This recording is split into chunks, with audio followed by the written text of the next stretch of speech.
Hello everyone, welcome to a new video. So we've got the R6 here, recently bought, and we've got the grip that goes with it called the BG-R10. This is a battery grip for the R6. It is also compatible with the R5 if you're wondering.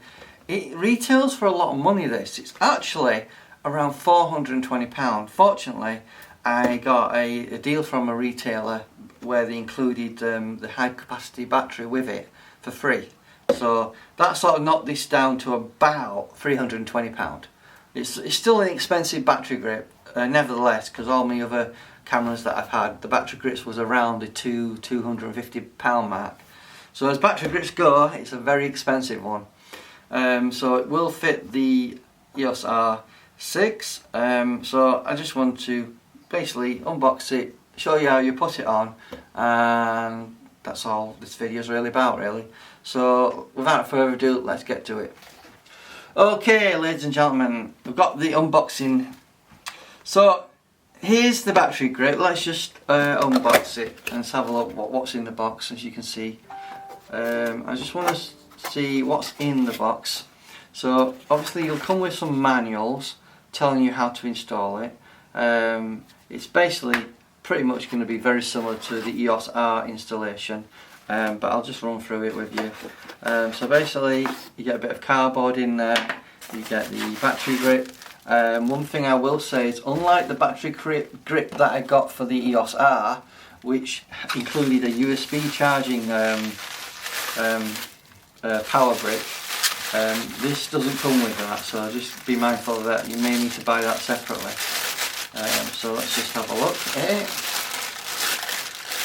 So now my first impressions of this is it looks quite nice. Slightly different to what I'm used to in terms of the rubber on here. Obviously on the SLRs the rubber's a bit more coarse. Still feels the same as the camera. The reason why I don't like going for third-party grips, if there is one available at all, unlikely to be one available at the moment, but they will probably basically reverse engineer this and come up with cheaper versions. I believe Newer is quite a popular brand for those sort of things. They never feel the same quality. They never feel like you're holding something that's designed to be on the camera. So that's why I'm always reluctant whenever it comes to getting a battery grip, is to get those third-party ones, because they just don't feel that good. So looking at the back of this, you've got your standard buttons, your shutter release button here, you've got a lock switch, you've got various dials on there. There's actually two dials on here. You've got where the FM area is here, there's actually a dial there. There's a dial here for adjusting obviously aperture and various other customization buttons. You've got a star autofocus selection button there, and a zoom button, magnifier. You've got your joystick, and that's essentially what you've got here. Unlike the older ones of these, you used to get like an adapter tray for AA batteries. They don't supply that anymore, it would appear, which is a pity, because sometimes you run out of batteries, and the AA adapter can be helpful in remote areas where you can't get any batteries, for the camera. The LPE6HN batteries are not always available, and AA batteries are available all the time these days, so you can get them anywhere, which is a pity they've dropped that, because that did come in quite handy. So you do have a bit of a cover part on top of that, and another cover covering some contacts there. So obviously what you need to do with your camera is you need to take off the battery door, which normally is quite easy to do. It comes off like that, quite simple.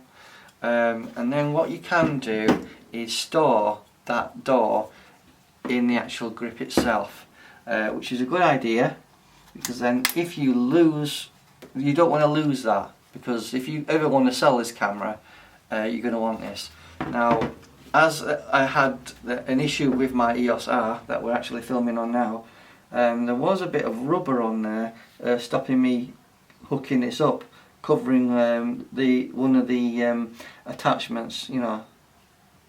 It would appear that this doesn't have that, so it should slide on quite easily. So all you do is you connect that up like so, slides on, and then you just tighten it.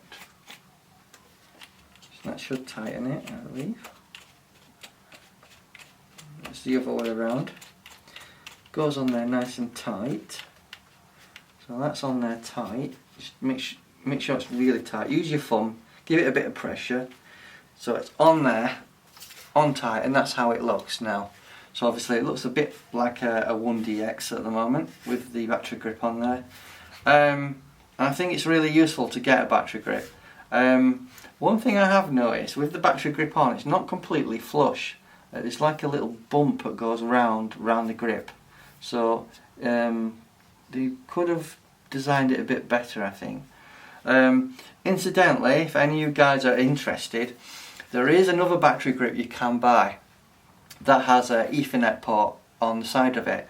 However, that battery grip is about £1,000.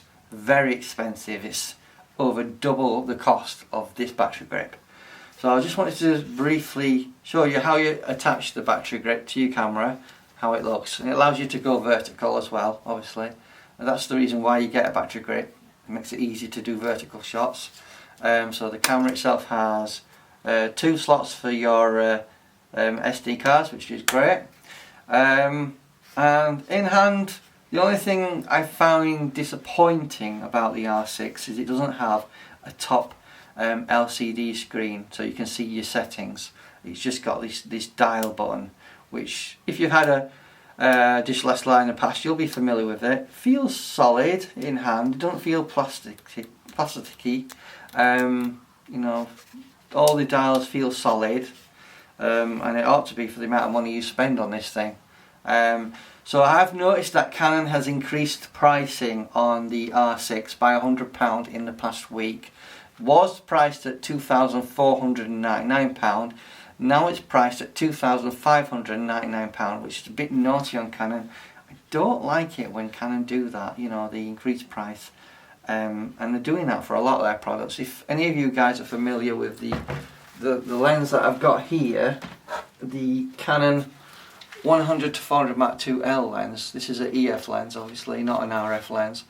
They've actually increased this over the past couple of years from £1,849 to approximately, I think it's just short of £2,279, something like that. So they've increased the price dramatically over the past couple of years, which I think is really naughty of Canon, especially during a pandemic. I don't like them doing that. So that's just something to note. Now, if you're interested about pricing on the R6, obviously I mentioned the battery grip is around £420. Now, you can get grey imports of this particular camera from many retailers, and I've seen a price as low as £1,870, something like that. Average price seems to be around the £2,000 mark, but to get the UK equivalent version of it, it's around £2,600 approximately.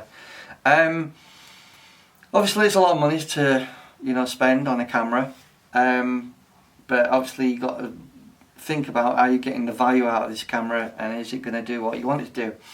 I do like it. It's a nice camera, just like my EOS R that I'm filming on now, which I love to bits, and that's why I decided to keep the EOS R rather than sell it and put the money into this camera, because I thought, what's the point? You know, the EOS R is a good camera, good second body, and then this will be used for fast action and 4K video recording with no crop. Unfortunately, the EOS R I think has a 1.7 crop for 4K video. So let me know in the comments, guys, what you think. Do you think this is going to be a good camera for me for doing wildlife and sports photography? Hopefully the mechanical 12 frames per second will be great, and the electronic 20 frames per second will be even better. So hopefully this will be a good camera for the YouTube channel, for testing lenses as well as going out about and taking images. So hope this video was informative about the BG-R10 battery grip. Thank you for watching, hope you have a nice day. Like the video, subscribe to the channel if you like the content I'm doing. I would appreciate it. I know a lot of you guys don't like liking my videos, but I would really appreciate that. I'm not begging you to do it, but please do so if you feel that my content is useful to you. Hope to see you in the next video, and have a nice day.